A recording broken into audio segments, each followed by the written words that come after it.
Good morning. It's time for another morning market PulseWave report with yours truly, the Algo Capitalist, aka the Vulcan, coming to you live from PulseWaveTrading.com, home of the world famous PulseWave price trigger reports that we put right in your hands each and every trading day. All right, so we have the knowledge and information before us at hand. The ECB made their decision, raised rates by 50 basis points. Kathleen Lagarde is now doing question answer sessions and has been talking for quite some time now. But we're going to get into all of that. First things first, let's take a look at what's happening right now in these markets. All right, so first thing, we got the US dollar index is up about 2 pips at 107.10. Not a whole lot going on. And the euro right now is off a pip. And we're at 102.20. Now, I want you to check this out, man. The euro rallied this morning all the way up to 103.20. And the overnight low is 101.94. Yeah, that's quite the trading range. Now, that's what I call volatility. All right. Bitcoin futures are off 1,225 points or $1,225 this morning at 22,470. The Ethereum futures are off 59 points at $1,492. Crude oil, the really big story this morning, it's down almost $4. We're at the 95.95 handle on oil, sliding. Oil has been so gangster right now. It's just whipsawing people to death. And if that is not insult to injury, our favorite ETF, crude oil ETF, ticker OIH, is down $11.87 per share this morning. Ouch. Nat gas rallying this morning up 8 cents at $8.08. Gold futures have also been quite chaotic this morning. We hit an overnight low of 1678.40. That's $1,678.40 an ounce before rallying up to $1,709 an ounce. And it's trading now at $1,706.50 per ounce, up $6 on the day. Silver is at $18.59 per ounce. It's off 7 cents. Copper is off a nickel at 326. Dow futures down 276 points at 31,578. Nothing to see here. Move on. E-mini S&P 500 off 16.5 at 39.46. Nothing to see here. Moving on. NASDAQ 100 down 34 points at 12,431.25. Nothing to see there either. Russell, my hustle, down 15.5 at 1812.90. Nothing to see there either. Now, you're probably saying, what do you mean? The Dow is down 200, but what do you mean there's nothing to see? That is all volatility. It's all noise. The markets are doing absolutely nothing this morning. Straight up, straight like that. Soybeans still got beans in the teens, though off 24 cents this morning at $14.24 a bushel. Corn is off 12 cents at $5.78 a bushel, and wheat off 6, trading at $8.13 per bushel. The long bond futures are at 140.05. That's 140 and 5/30 seconds, up a full point plus 20, 30 seconds. So And in about 2 or 3 securities, you got a little volatility. Everything else is pretty much flat on the day. Of course, on the docket today, we got Philip Morris and Blackstone reporting. And you already know this, but we'll rehash it anyway. Tesla shares rose after they reported earnings after the bell on Wednesday. Their second quarter earnings beat Wall Street estimates despite a factory shutdown in China. Tesla said it sold 75% of its Bitcoin holdings after spending $1.5 billion on the cryptocurrency in 2021. Now, you would think that has something to do with the price of Bitcoin right now. I assure you it does not. The market has grown and it can absorb a move that he made. Remember, he put over $1 billion in it, and the market has been punishing him. It did not tell you how much money he lost. It just told you that he got out. And he was in the market since 2011. So that means he was one of those dudes that obviously didn't listen to the PulseWave reports. Obviously, he's not a subscriber. If he was, he would have known to take profits when we hit that almost 70,000 target that I told everybody, I warned everyone about. And he would be a happy camper right now. He would be even richer. He'd probably be the richest man in the world, hands down. But after that move he just made, and then he sold into a bear market in the crypto space, I don't know about that. Probably not a good idea. Just probably not. Of course, crypto billionaire Sam Bankman-Fried said the crypto market may have reached the bottom. And I would say that he is wrong. What do you think? Bitcoin's down 1,200. Yeah. Trying to pick tops and bottoms is a very difficult business. I ought to know. And you better just take what the market gives you and leave it at that. Russia resumes flows of fuel through the Nord Stream 1 pipeline. The pipeline closed for a 10-day maintenance program, and concerns had grown that operations would not resume. But the return of flows has temporarily eased fears of an immediate energy crisis in Europe. I don't think that crisis aspect of things is off of the table. Okay. Moving on to our next issue, and that is mortgage demands, the real estate market. A lot of concern over the real estate market. Mortgage demand is at a 22-year low. That means the last time Americans were this discouraged by the housing market, George W. Bush was starting his first term, and a gallon of gas was about $1.50. According to the Mortgage Bankers Association, mortgage demand slipped 6.3% last week as high prices throttled U.S. residential real estate.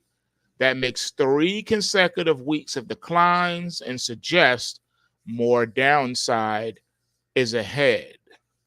Purchase activity declined for both conventional and government loans as the weakening economic outlook, high inflation, and persistent affordability challenges are impacting buyer demand, the MBA's economic forecaster said.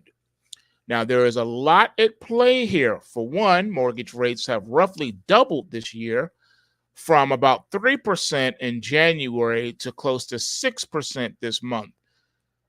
But we need to point out the obvious here. These are still historically low rates. But prices aren't coming down, at least not yet. Despite declining sales, last month marked another all-time high for median home sales.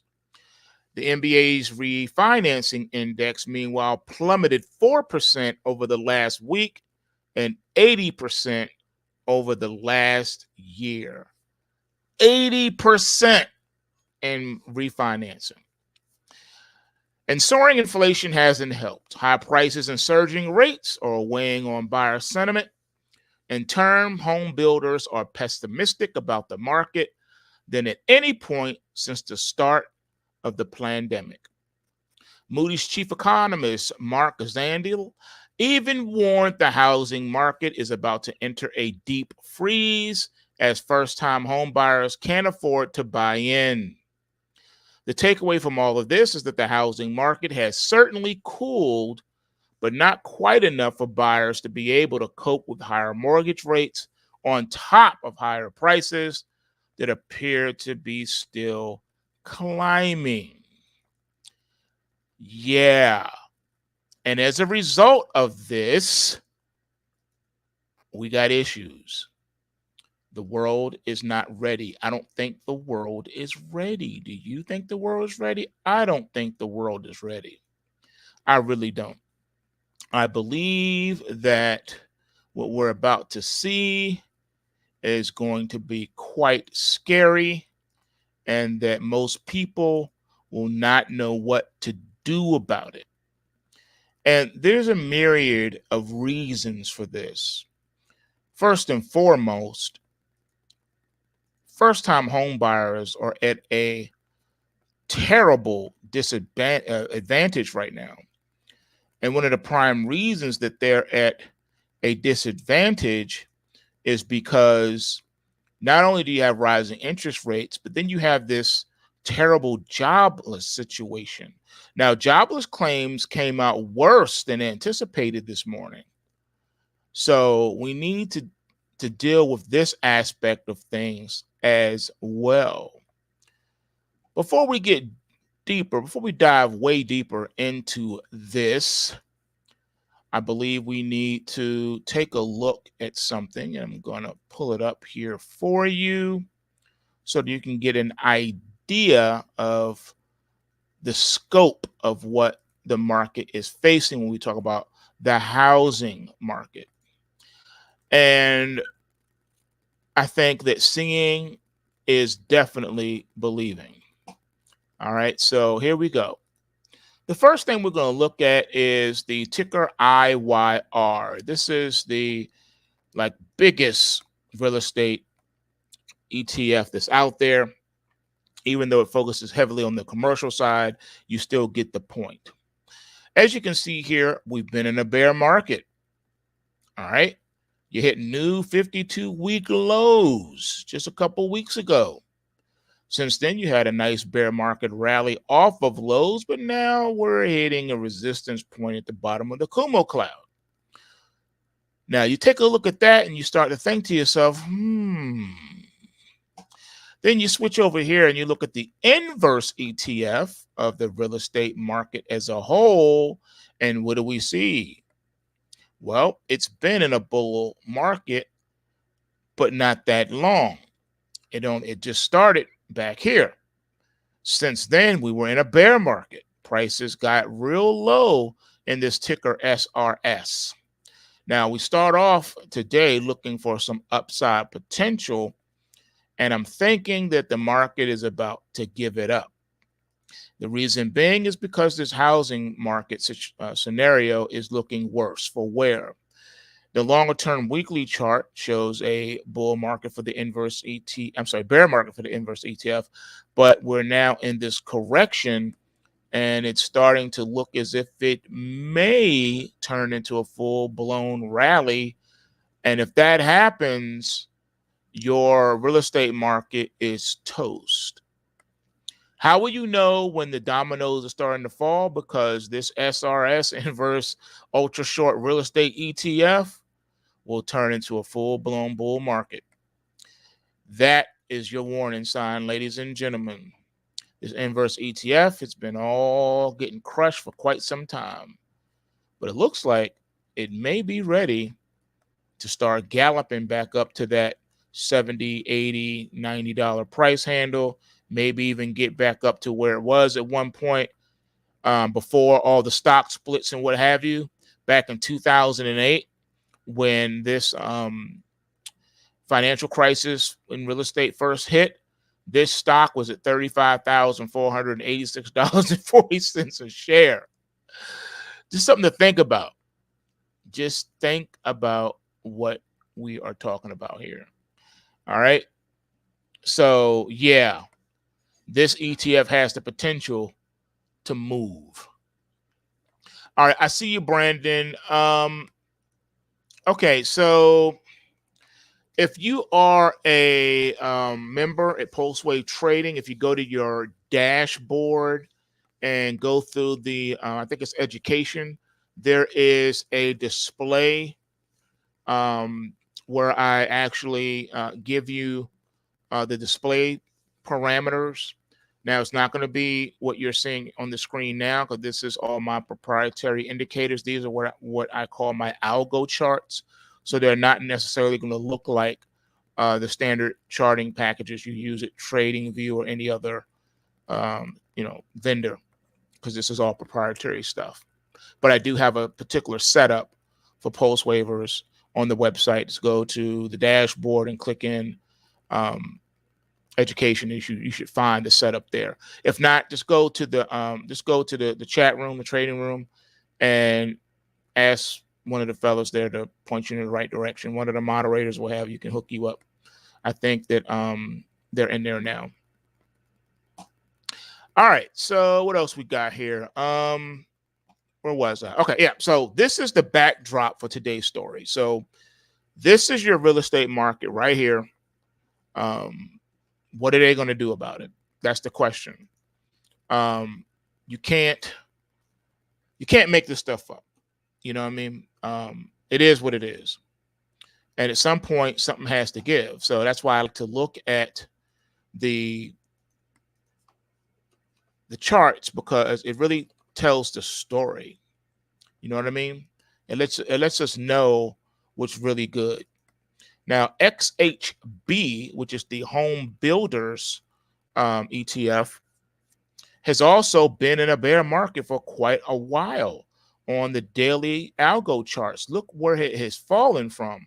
This stock was all the way up to the $86 handle, and now here we are down at the $60 handle. And the market is struggling to break out. Notice how this right here looks just like the IYR.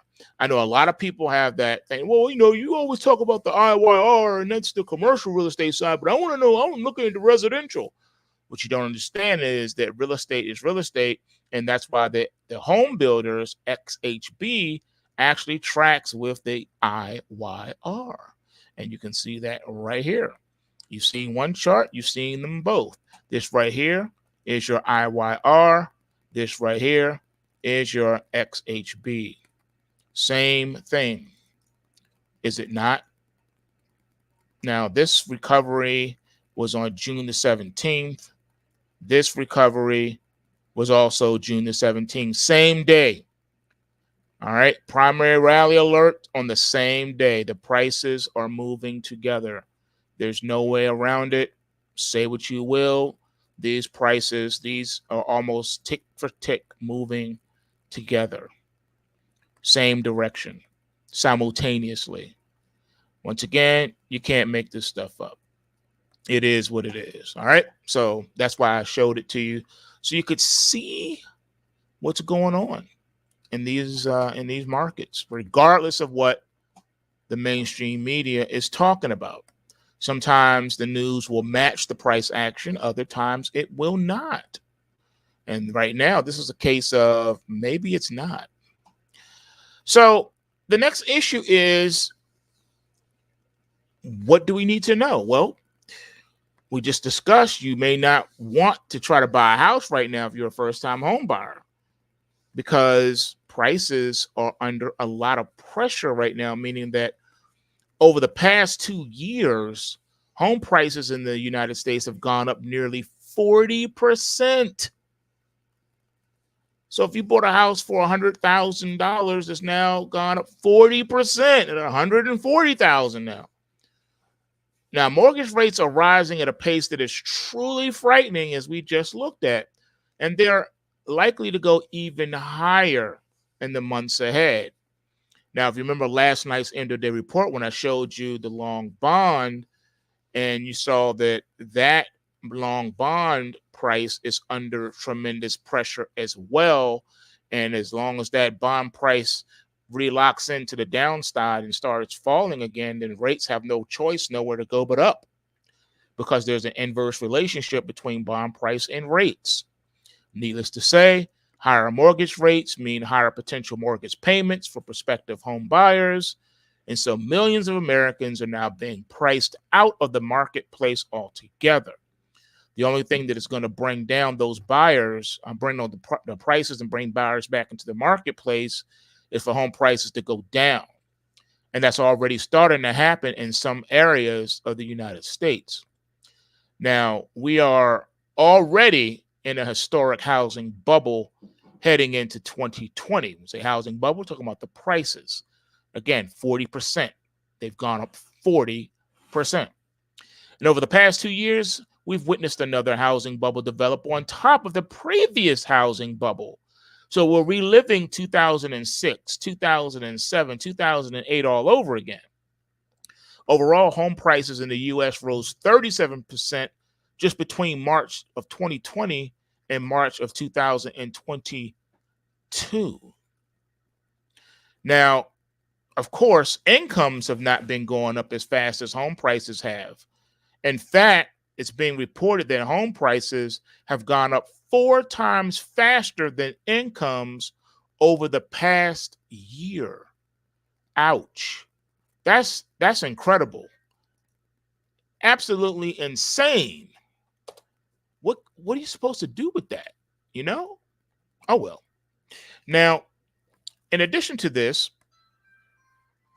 economists at the Federal Reserve Bank of Dallas put the real estate industry on edge this spring after they published a paper titled Real-Time Market Monitoring Finds Signs of Brewing U.S. Housing Bubble.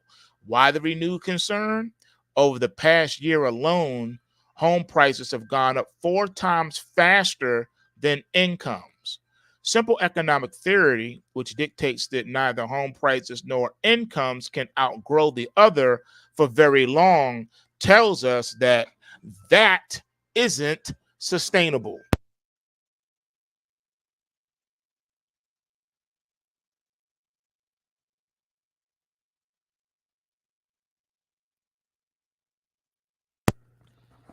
There's no way that this could continue for long.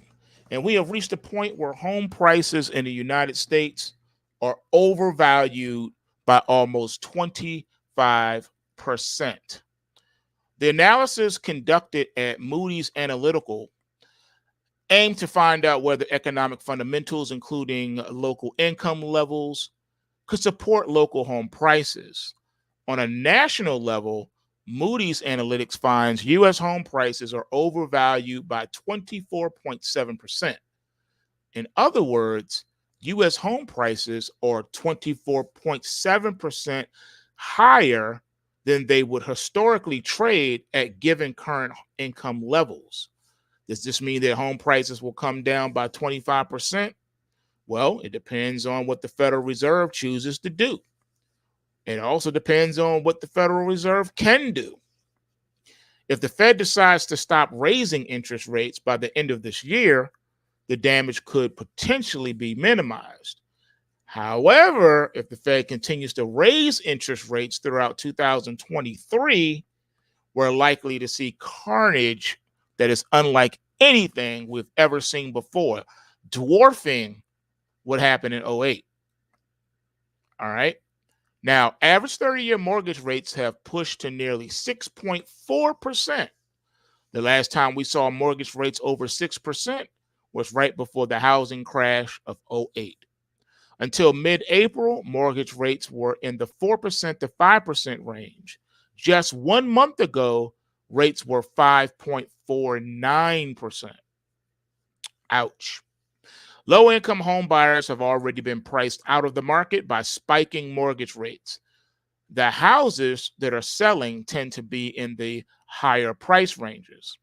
Officials at the Federal Reserve can see what is happening, but they consider taming inflation to be a much higher priority right now.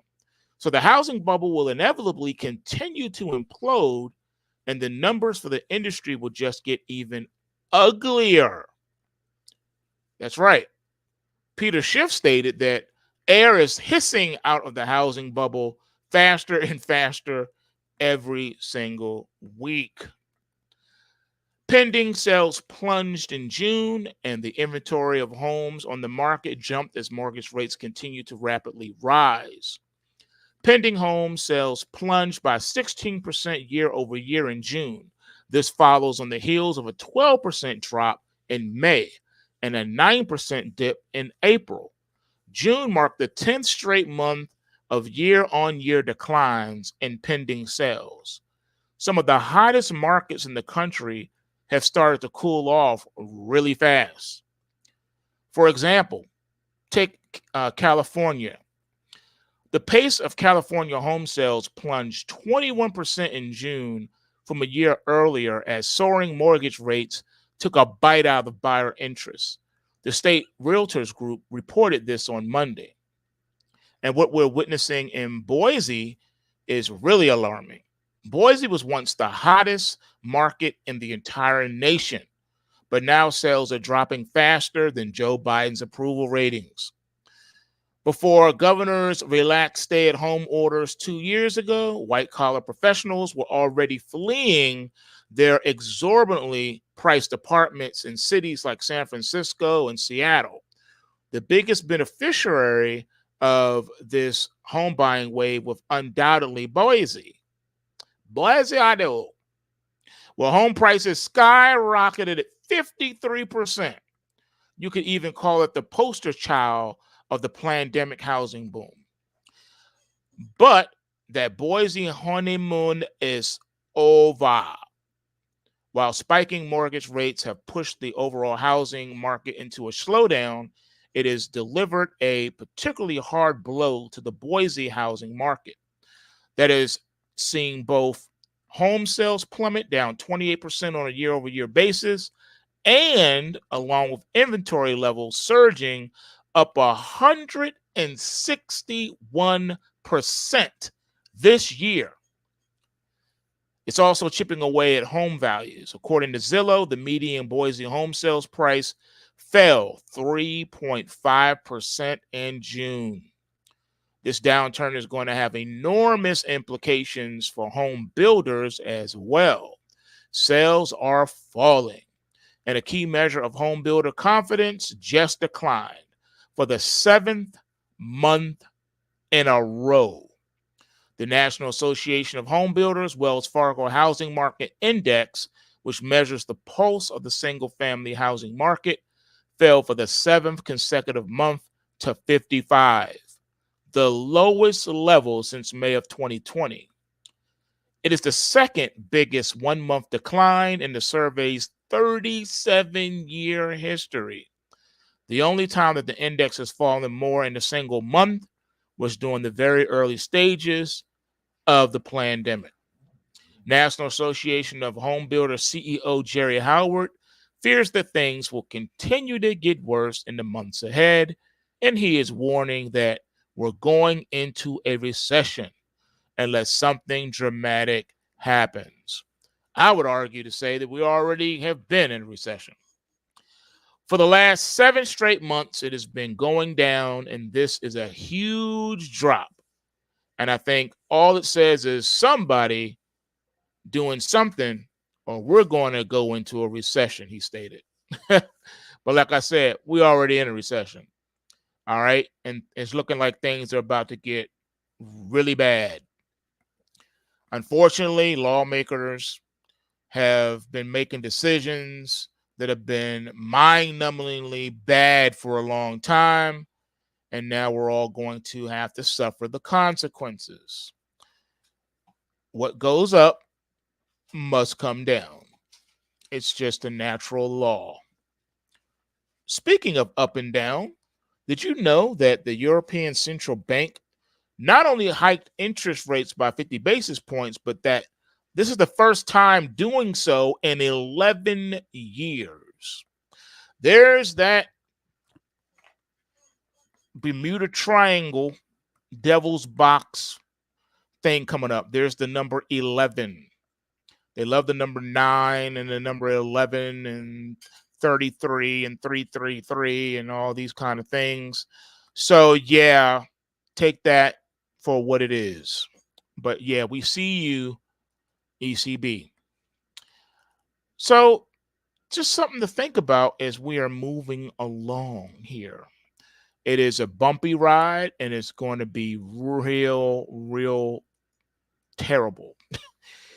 Because then we have this other issue. Now, I have still not seen the federal government dealing with all of these mishaps, these misadventures happening across the country and throughout the West, which is all of these processing plant explosions and fires. But it's not stopping at food processing places. Now we need to ask the question, who is behind a series of mysterious explosions at natural gas facilities in the United States? Did you know that natural gas facilities have been exploding? But before we go there, this is something that I did not see make the news either. And I haven't seen anyone deal with this subject yet. So let's deal with it. Do you guys remember back in the day when someone had pointed out that there was some satanic symbolism in the money? And they pulled out $1, $5, $10, $20, $100 bills, and they showed you 9/11, the Twin Towers, on fire and collapsing. And then someone later on after that showed the money and showed the Hoover Dam. Well, did you know that has now come to pass? There was an explosion at the Hoover Dam. They claimed that one of the transformers blew, and of course it was caught on camera. That's right, the Hoover Dam. So is it safe to say that that's the next false flag? And now they have a backdrop story for it. So the next time there's an explosion at the Hoover Dam, I'm sure this one will be the one to destroy the Hoover Dam altogether. If that happens, America is in deep trouble, because now you're affecting the power grid. But yes, ladies and gentlemen, in case you didn't hear the news, there was an explosion at the Hoover Dam. They claimed it was a transformer. That's what they say. But you know me, my antennas are going up, and I'm saying, is that because you're getting ready to blow the thing up and take down America's electrical grid? So now the next time it happens, they'll say, nope, this was not an act of terrorism. It's a transformer. We've been having transformer issues. Don't forget, back, in the week of July 21st, we had that transformer explosion. So yeah. So just want to put that feather in your cap. I want you to hold on to that so that when the Hoover Dam does explode this time, you will be ahead of the narrative. All right? It's done. It will be done on purpose. It will not be a transformer. It will be done on purpose, and it will be an attempt to affect the electrical grid. Okay? So there you have it. It happened. There's no getting around it.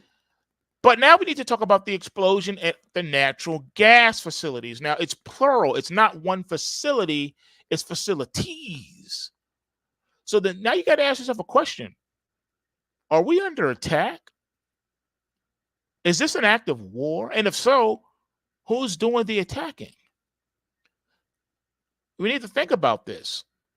All right? Come on now. This is not a coincidence. We've already talked about the food production facilities in the United States and how the authorities insist that each one of those fires was an accident, and maybe, just maybe, in some distant reality, they may be correct. But now the same thing is starting to happen to the energy industry. In particular, we have seen a number of mysterious explosions at natural gas facilities in the United States during the past 2 months. Of course, natural gas prices were already spiking dramatically all over the world. And so this string of disasters comes at a really bad time. But on Saturday, an absolutely massive explosion at a very important natural gas facility in Medford, Oklahoma, made headlines all over the nation. The following comes from a CBS News commentary. Quote, a large fire Saturday afternoon engulfed a natural gas plant in the small northern Oklahoma town of Medford. Video posted to social media showed heavy flames and smoke billowing hundreds of feet into the air. The fire occurred at a natural gas liquids fractionation facility operated by ONEOK or ONEOK.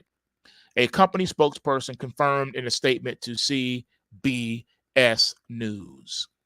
End quote. Now, that explosion that caused the fire was so large that it actually caused a 1.74 magnitude earthquake. I did not say that it felt like an earthquake. I said it actually caused a 1.74 magnitude earthquake. That's right. The black smoke that came billowing from the plant could be seen for many miles all around, and the damage that was done is likely to disrupt operations at the facility for a long, long time. Yeah, ladies and gentlemen, it's not looking good. It is not looking good at all. Someone needs to explain these happenings because it's not looking good.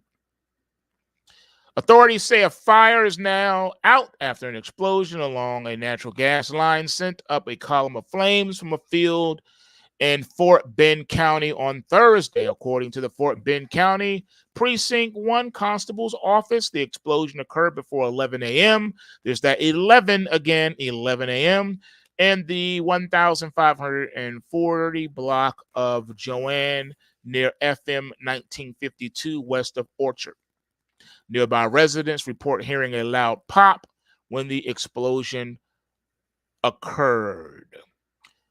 Is it normal to have major natural gas explosions like this in just a matter of 3 days? No, it is not. And it is important to note that there have been other suspicious explosions recently. Last month, a massive explosion at a liquefied natural gas terminal in Quintana Island, Texas, ended up taking a substantial amount of the fuel off the market. An explosion of a liquefied natural gas terminal in Texas has left nearby residents rattled and is taking a substantial amount of the fuel off the market at a time when global demand is soaring. Freeport LNG will be offline for at least 3 weeks, the company said Thursday, following a fire in its export facility. So who could benefit from all this? I think that is a very important question to ask. Some are suggesting the Russians could be behind these accidents. According to Washington Examiner editor Tom Rogan, the Russians actually have a cyber unit that is fully capable of pulling off such attacks. Well, so does the U.S. Have we forgot about the U.S.? Huh?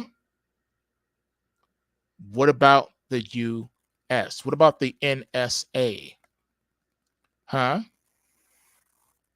Now, they claim that the Russian cyber unit involved in targeting the Renaissance against Freeport LNG, and here's what they state there. Named Exotonomy by researchers, the unit has utilized boutique Triton Trisis malware developed by the Russian Ministry of Defense Central Scientific Research Institute of Chemistry and Mechanics. That malware is designed for seizure of industrial control systems and a defeat of associated safety systems. In 2017, the GCHQ, Britain's NSA equivalent, Signals Intelligence Services, outlined the need for network compartmentalization to protect safety systems against the malware matter. In March of 2022, the FBI warned that the Trisis malware remained a threat. The Xtomini is assessed by the U.S. and British governments as a critical infrastructure-focused advanced persistent threat actor. The unit's modus operandi involves targeting industrial control systems and supervisory control systems in order to effect unilateral control of a network. The Xtomini has caused specific concerns in Western security circles for its targeting of safety systems that would otherwise mitigate threats of life during a cyber attack. Xtomini's activity has escalated in 2022. That is their narrative. So they already have a boogeyman on tap to blame everything on. You see, what they're not telling you is that the U.S. government has authorized military activity on its home front, which is not supposed to happen. U.S. military is not supposed to operate on American soil. Neither is the CIA. But that doesn't stop them from filtering out these assignments. So you take one of these mercenary groups or what have you, you pay them to do the things that you want them to do. That way your hands are clean. You can say, I don't know anything about that. No, the Air Force was not there that day. No, the Navy wasn't there that day. No, the Army or the Marines were not there that day. However, there are similar cyber units in the Western world and in Asia that could be conducting such operations for their own reasons. The truth is that even if they could be proven that cyber attacks are causing these explosions, we will probably never know who was ultimately behind them, even if it was the U.S. government itself. This is just another reason why it is a major national security risk to have so much of our critical infrastructure connected to a global internet. Cyber attacks are becoming increasingly sophisticated, and we are exceedingly vulnerable. Many on the internet are pointing out that there was another very unusual fire at a facility in Valdez, Alaska on June 27th. A tanker truck that caught fire at a Valles refinery Monday afternoon halted fuel loading activities at the facility on Tuesday, state officials say. The truck was loading diesel when the explosion occurred, according to the Alaska Department of Environmental Conservation. In the old days, a random fire like that never would have even made a blip in the news. But with all the other fires that are now happening, people are on alert. Over and over again, really bizarre accidents have been happening, and people want answers. And unfortunately, the people will not get them because all of this stuff is private, classified government operations on American soil to push forward their agenda. Remember, they want you to own nothing and be happy. All right, I can speak a little authoritatively on the subject of energy. So let me just give you the perspective from a different angle, just to let you know how serious something like this is. Okay, so here's what happens. You got these big companies. You got, British Petroleum. You got Chevron. You got Texaco. You got Exxon. You got all these big old conglomerates, all these, multi-international companies that make billions of dollars, drilling and processing, oil and natural gas. You got big depositories of natural gas in Russia and Qatar, Middle East, all over the world, right? And what happens is, you have environmental situations that go along with this, okay? Now, we all know about the Exxon Valdez oil spills and all that stuff throughout history. Even though these things happen, they are rare, all right? We know that oil tankers, for whatever reason, can have accidents, can spill oil. Things happen. But again, they are rare.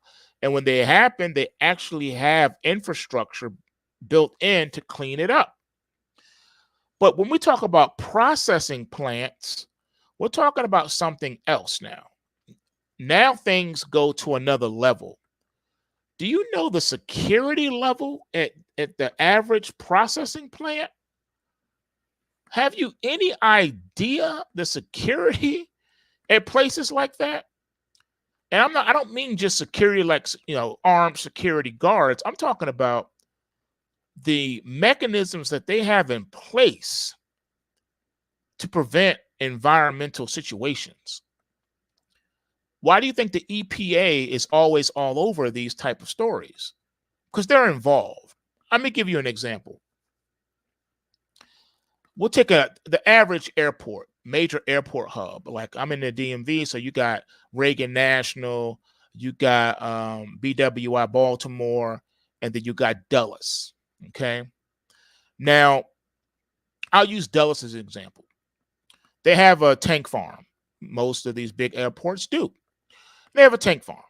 And this tank farm is where the jets get their refueling from. Okay, so you got these large tanker systems, and they're way away from everything and everybody, and they're on the other side of the airport. And then underneath the airport, underground, you got the pipelines. These pipelines are very sophisticated. It's not just a pipe that connects from the farm to a hub under the ground that you connect your hoses to. It's a lot more sophisticated than that. These platforms have mechanisms built into them. So let's say, for instance, we'll call him Jim Bob. Jim Bob is refueling a 747 at gate 9. And the average 747 refuel, especially if it's if the plane is near empty, it could take about 2.5 hours to refuel that plane. All right, so he's up on his ladder, he's underneath the wing, he's refueling the plane, biding his time. Okay, let's say for some odd reason there is a problem on that particular line that he's using to refuel that plane, and let's say there's a fire. They have mechanisms in the airport so that if it is a fire on his line, there's an automatic shutoff that will isolate it to that section only. So you don't have to worry about the entire airport exploding and catching fire. It will limit it, right? It will choke off the fuel right then and there to that particular line. Very simple to do and can be done quickly, if not automatic. All right. So anyone thinking they can just go and, blow up an airport by lighting a fire, by one of those lines, by a tanker, is sadly mistaken. Trust and believe this. With all the terrorism that we've had worldwide, don't you think they would have already thought of that and tried to do that? The reason why they haven't done it is because it really can't be done. Number one, you get caught. Number two, your outcome that you want would never happen because of the safety mechanisms they have in place. Now, let's move over to the tank farm itself. Now, the tank farm also has some really sophisticated and technological advanced things. Let's say someone wanted to try to cause one of the tanks at the tank farm to explode or catch fire, whatever. Do you know they have a mechanism built into the actual tank itself? It's like this foam thing will come and it will prevent fires from spreading and explosions. It's really sophisticated the way that it is, so that if you thought you were going to be a terrorist and go and try to, blow up a refinery, one of these tank farms, you're sadly mistaken.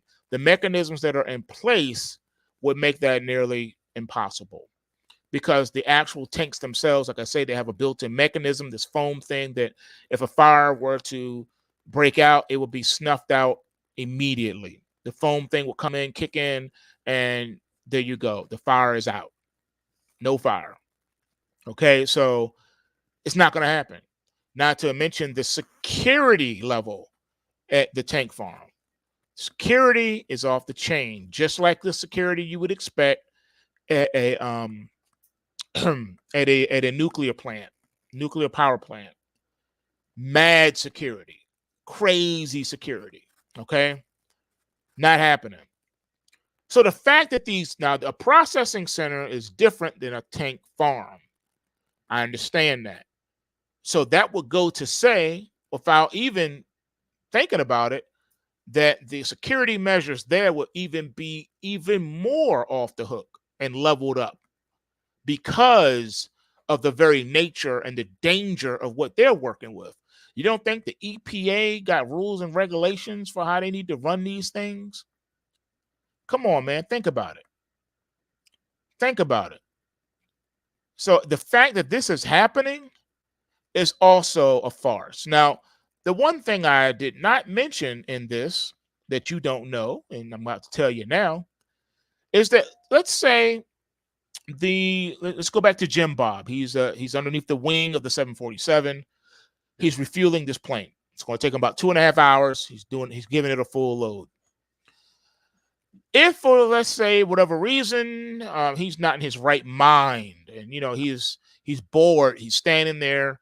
It's going to take 2.5 hours. He cannot move from that spot. He has to stand right there while that plane is refueling.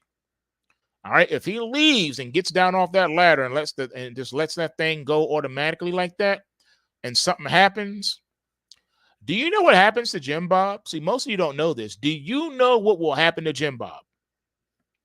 Now you're probably thinking, oh, that's an easy one. He'd be fired. Wrong. That's the least of his worries. Yeah, he'd be fired, but that would be the least of his worries. What you don't know is every time there is a spill, an oil spill, gas spill, whatever, any kind of a spill at an airport, do you know that is now considered an incident? It's considered an environmental catastrophe incident, depending on how big the spill is. Now, if it's a little spill that he can clean up, they have these pads and stuff they have that you can just put down. It soaks it all up, and then you come with a broom and it's a little process, but you can clean up a little spill. No harm, no foul, no problem. But a big spill, thousands of gallons, that's an incident. You're on the news. That's going to make the news. And guess what happens when that happens? EPA comes down, does an investigation. You got the FAA involved. You got the EPA. You got all these government agencies that are right there on the airport, and they're coming to see you. And what happens to the young man that this happened on his watch who did that? Not only is he fired, but before he even does all that, he has to be taken to the nearest emergency room where he will be given a breathalyzer and a urinalysis and a blood test to see if there's any chemicals or alcohol in his system whatsoever. If it is, then we go to the next level of the trouble he's already in. And it works like this. If it's a big enough spill and it makes the news, not only is he being fired, but now he has a court date, because guess what? He's going to be brought up on charges. That's right, ladies and gentlemen. If you work in that industry and you're responsible for something like that, a big environmental event like that, oh, you're going to jail. You can be charged with a felony. The average layperson doesn't know that. So to see and to hear that there are explosions happening at these natural gas processing plants, where the security measures are even more ratcheted up, where the EPA guidelines are even stiffer, and no one's being arrested, no one's going to prison. Do you know they even have cameras everywhere? Everywhere. Even if you think there's no camera, there's a camera watching everything at all times. And there are human beings in a room, in a dark room, watching all these monitors 24/7. That is their job. Their job is to come, sit in that dark room, and look at those screens. Straight up. And you cannot leave until your relief comes. There can never be an unmanned situation in the booth, in the dark room, containing and maintaining those monitors. If anything happens, the first person they're going to go to under investigation is the dude in the screen room. And then they're going to say, let's roll the tapes. Because here are the procedures things come in. This is this. Okay. There's a chain of command too that you have to go through when these things happen. Okay, who was the supervisor on watch when this happened? Okay, where were all the certain employees when this happened? Because they want to know, was everybody where they were supposed to be in their assigned locations? And were they doing their assignments? Was someone on lunch break, whatever? And in these kind of facilities, you can't even leave your post without relief. I don't care if you got to go to the bathroom, then someone else has to come and man that station. Those cameras are manned by a human being 24/7, and they're recording 24/7. That's right. So don't say, well, we don't know what caused it. Yes, you do know what caused it, because you got cameras. You can see anyone who moved in any area of those processing plants. And you got a human being sitting there behind the desk watching the monitors. And do you know he has a job to do as well? If he sees an unauthorized person on the premises, guess what he has to do?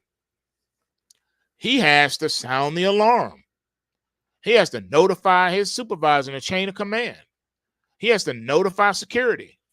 We have an unlawful person in Ward 3, Sector 9, Stair 3. Can you please send someone? That's what that happens. And then a report has to be written. See, that's another thing too they're not telling you about. Every time there's an incident of this magnitude, even little incidents, a report has to be filed, especially on this one, because heads must roll. There's accountability. You just can't say, well, hey, I don't know what happened. The tank exploded. That's a lie. These tanks are pressurized. Their systems, their mechanisms are constantly monitored by sophisticated computer programs and by human beings. So if you even got a notification saying that there's a problem with that particular tank or this sector of the factory, you will be notified immediately. Okay, we got a problem in Sector 9. Can someone go ahead and take a look at that? Can I get eyes on that? I need a physical inspection. I'm getting a reading of 1,700. It should be under 1,600. Can you let me know if there's off? Do we need to reset the program? Let me know what's up. All right, sending Bob over there now. Oh, okay, it's me, Bob. I'm here. Okay, yeah, it's nothing. Yeah, everything here is check. Okay, well, now you got to run your procedures, because now you're saying your physical inspection is good. The monitors from where you are is good, but in the monitor room, he's getting a bad reading. They have procedures for everything. A tank is not just going to explode. All right? How many of these have you ever heard of in the last 20 years? Because it doesn't happen. And if it does happen, someone's going to jail, prison. They're under arrest immediately. You're under arrest. And you're going to court. The feds want you. That's not state. That's the Fed coming to get you. All right? Please understand this. So when they say, oh, we don't know what happened, oh, this is just something that's happening, oh, it's poor infrastructure. Sorry, these tank farms, whatever, they're not run by the government. They're run by private corporations that spend billions of dollars so that they can make sure their stuff is running smoothly, because they cannot afford any accidents. And when there are, someone's going to jail. Okay? It's just what it is. That's why I'm calling BS on these explosion stories. Why isn't anyone going to jail? Where's the follow-up? Someone needs to go to prison. Don't tell me you don't know what happened when you got security cameras everywhere and you got security personnel, and not to mention the engineers that work there every day.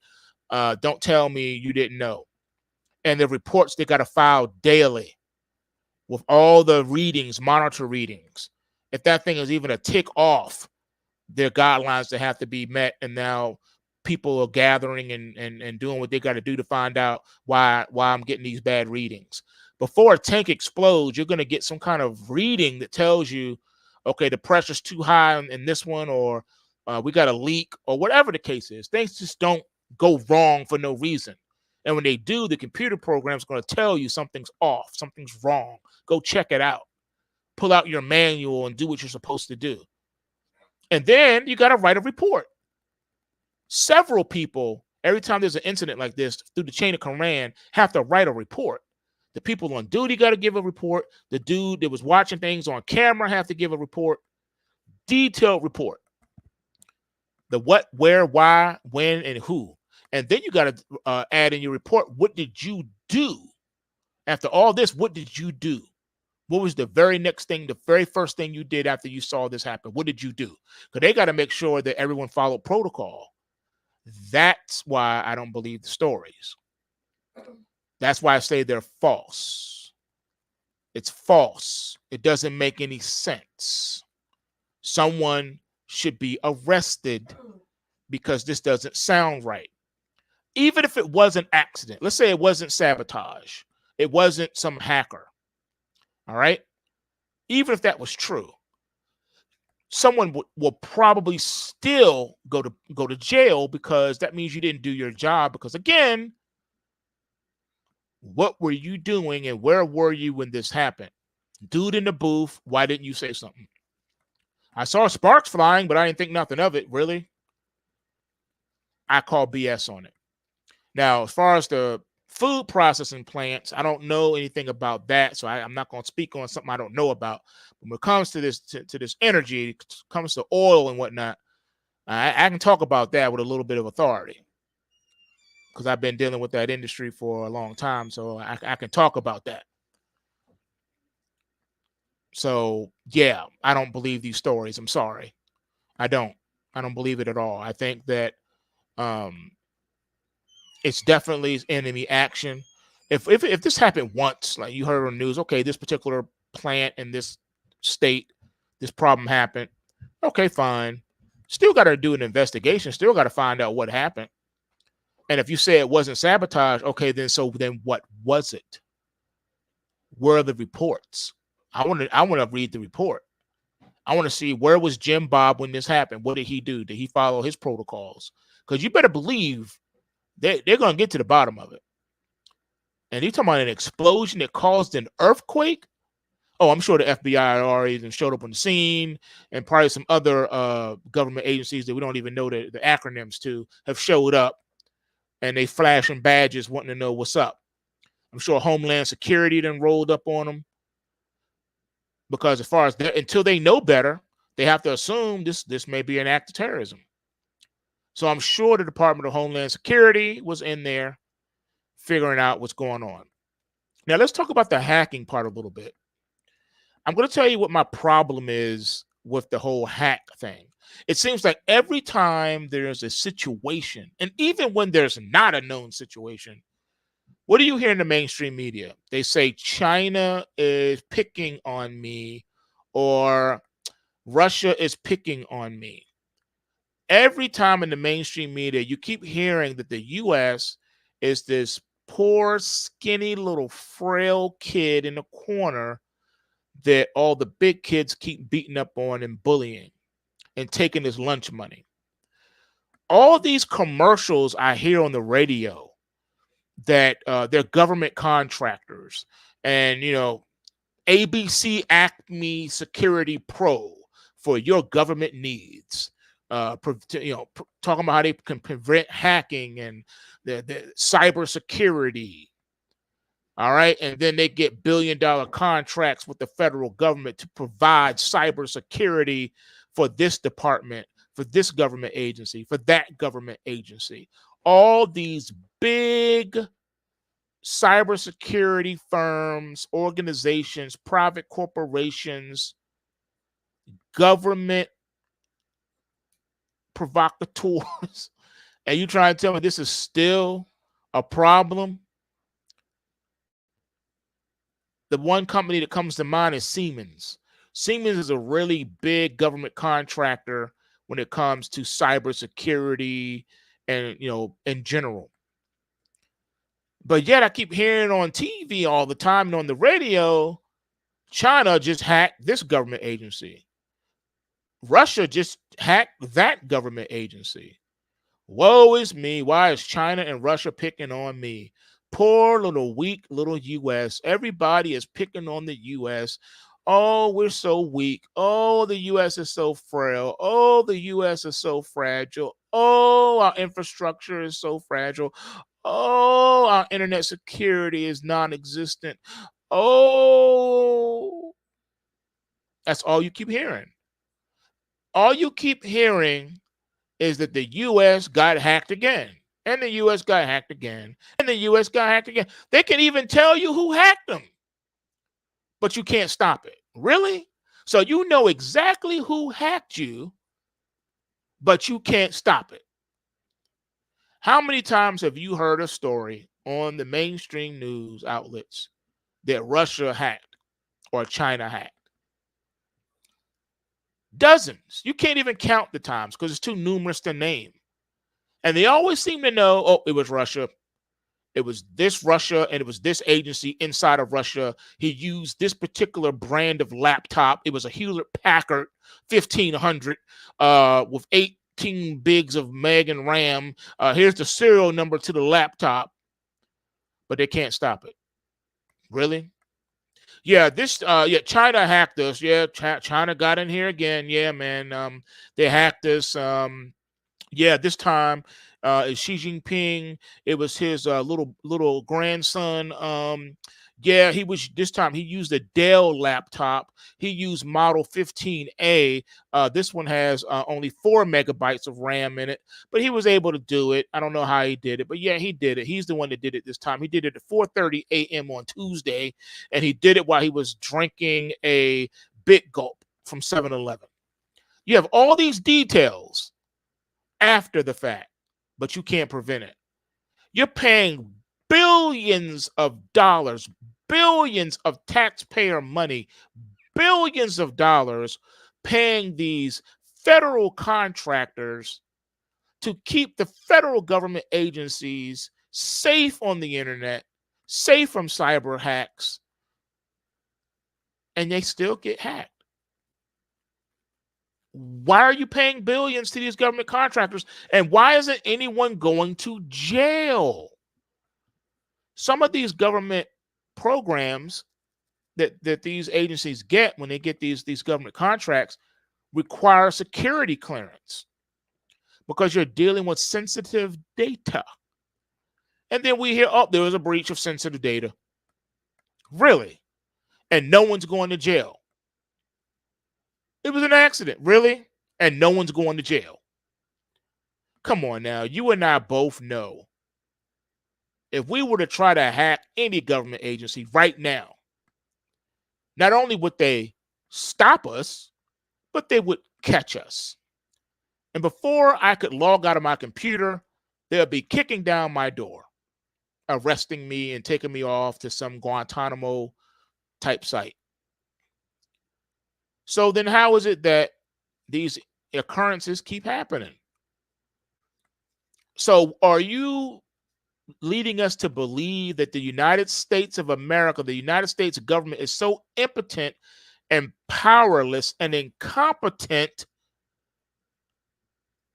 that they need a hug? So you couldn't stop 9/11, according to your own 9/11 report. You know who did it, and you know how they did it, but you couldn't stop it. You couldn't stop any of the things that have happened in the past 50 years, but you know who did it after the fact, but you still can't stop it. These things keep happening. So basically what you're saying is Russia and China is superior in their technology to the United States of America. They're so superior to the United States of America that they're able to constantly and consistently get inside of our computer and hack us and hack away. They're hacking us to death. They're hacking us to pieces. Woe is us. We're so weak. When is the American people going to get tired of hearing that sob story? We're so weak. China and Russia just keep hacking us to pieces. Maybe we should just turn our computers off. I don't know. Maybe I should just unplug the internet. I don't know. Unplug my router so I won't get hacked again. So another nat gas plant won't explode. This is just really sad. And they say that a country is only as good as its leadership. Well, there's no leadership. You got a president who should not be working. He should be retired. It's obvious that his mental faculties are not there. It's embarrassing to watch. So you have a feeble president. You have a feeble United States of America infrastructure. You have a feeble cybersecurity package for the American government. And you have a feeble U.S. military. Now, no, don't you say that. The U.S. military is the most powerful military in the world. No, they're not. Because why didn't they stop 9/11? Hello. Why were they able to breach multiple no-fly zones throughout the country like it was nothing? What's up? So, I say all that to say, America has a lot more problems than you realize. And now, after all the deed and the dirt is done, your boy Anthony Fauci is talking about retiring and going away with a golden parachute. Or should I say, a diamond encrusted golden parachute. He did his job. He did what he was paid to do and told to do like a good boy, and now he gets to walk away. No accountability. When they are wrong, no one is arrested. No one goes to jail. No one goes to prison. They just sweep things under the rug. But now we got to talk about the Marburg virus. Have you heard of that one? We got outbreaks and diseases popping up all over the place. Now they got a new Marburg virus happening in Ghana. Yeah. And they're still talking about the monkeypox. I'll be honest with you. I thought monkeypox, when I first heard it, I think I heard it on a rap song, rap lyric, years and years and years ago. And I thought it was a joke, like a rhyme. There's something that is made up to sound funny. But nah, monkeypox. Okay. Whatever. I'm sure they have a narrative for us on this one too. I just get tired of all the chicanery, all the foolishness. And to me, this is just letting you know that they already have stuff lined up so they can lock down the world economies one more again, this time destroying the economy to the point where it won't be able to jumpstart, won't be able to restart it this time.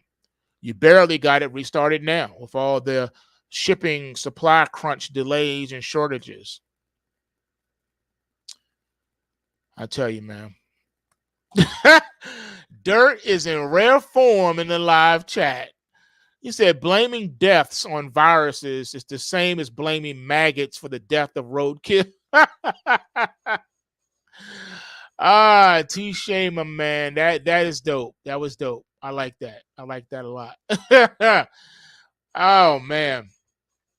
You can't make this stuff up. I wish that this was the Onion and I was giving you Onion news reports to make you laugh and brighten your day, but unfortunately, this is not the Onion, and these are not fake news reports.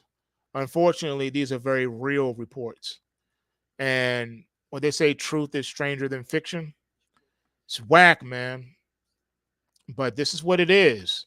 Meanwhile, they're causing chaos to the marketplace as well. The markets don't know what to do. They don't. The market doesn't know where to go. It doesn't know what to do. It doesn't know what it wants to do. That's why you need the PulseWave reports, folks. You really do. Because you're not going to know which way is up. You're not going to know which end is up. You're not going to know what's going on. You can't just go by what the mainstream media is telling you. They'll always try to find a story to explain away what's happening. That's their job, to try to give you a backstory to the reality, to what's happening. So you really need to know what's up. You got to know what the truth is so the truth can set you free as a bird. All right, with that being said, y'all know what to do, man. Smash that like button.